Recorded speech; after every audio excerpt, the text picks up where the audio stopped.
What's up guys, Captain Gamesta bringing you another review and just some of my thoughts on Battlecat. So this figure is ridiculously cool. Like, it's such a interesting tiger with a funky mask face, but this is a great figure to have in your collection. Right now I have him kind of in a kind of chill position where he'd be just sprawled out on the ground, not really in standing battle action. I have his mouth kind of closed, but it does have different articulation, of course, and there's different reviews out there. I don't really go into details with articulation, but just knowing there's enough.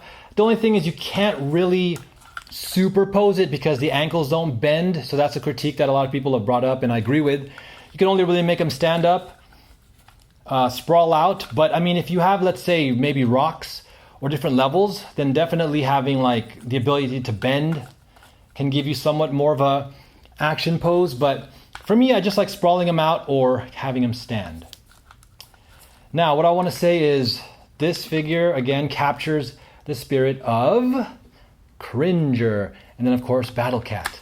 The mask pops on, you can see the yellow eyes. And here he is, Savage Battlecat, waving and saying hello. Because we also know him as adorable Cringer, Frady Cat Coward Cringer. Oh, tickle, tickle, tickle, little guy. And in the Filmation series, it's always hilarious because when He-Man transforms, Cringer's always like, it's my least favorite part. But, oh, we're going to rub your belly, make you feel better for this video, buddy.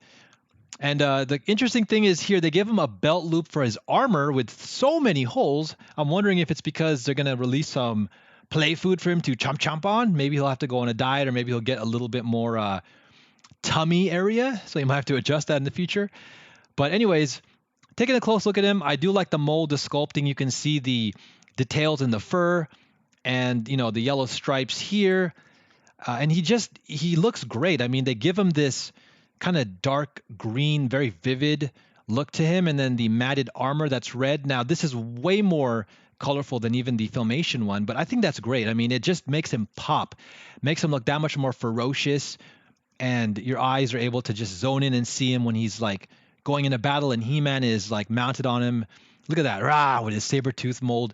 It's interesting. I like how they gave him this articulation in the tail, of course, the mouth, and you can see it on the joints. But without it being at his ankles, you can only really pose him either sprawled out on the ground, the way I like to do it, or you can pose him on elevated places like, a rock or something or a step, and that's pretty cool. But I do like the mold of this guy. He looks like a tiger animal replica, saber-tooth. And he does look super, super savage and ready for battle. Now, mine does rattle a bit. You won't hear it there because I don't have audio. But something tells me QC-wise that some piece of plastic got stuck in this. And it's unfortunate. He is hollow. He's very lightweight. He's not heavy or hefty at all. And that doesn't bother me too much because I'm not going to be shaking him around and, using him in that way. I'm going to keep him posed and chilling and stuff like that. So no worries there. Now let's quickly talk about the release of the announced Masterverse Battlecat. And I will say from first impressions and pictures that I like it. It looks good. It looks actually Filmation accurate to Cringer. I was mentioning it has a more light olive green. And, he has the white beard that the Savage Battlecat Origins figure is missing. He has a little bit more of that white facial hair. This also has nice detailed armor as well. So I'm looking forward to adding this to my collection possibly.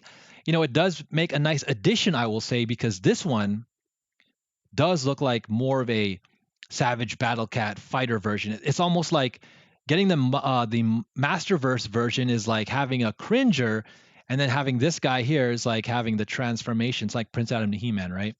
And I like his little padded paws. No, they don't, feel softer or anything like that, but I think it's just kind of cool. His eyes of note are green with a black dot. They don't have the natural like kind of whitish gray, eyeball color, but that's okay because again, he'll be almost 100% of the time posed with his Battlecat helmet. All right, guys, there you go. I'll let you stare into the soul of a Battlecat and have a look at it. They got the nice yellow on his helmet, so that's kind of cool. All right, guys, thanks for joining me. This is a great addition to your motu collection. Again, this definitely looks like a Fierce Battlecat, I definitely recommend it. Just be aware of, the possible QC issues.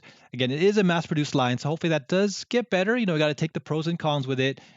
But all in all, I think it's a great one to have. I never had Battlecat as a kid, so I'm super happy to have him now.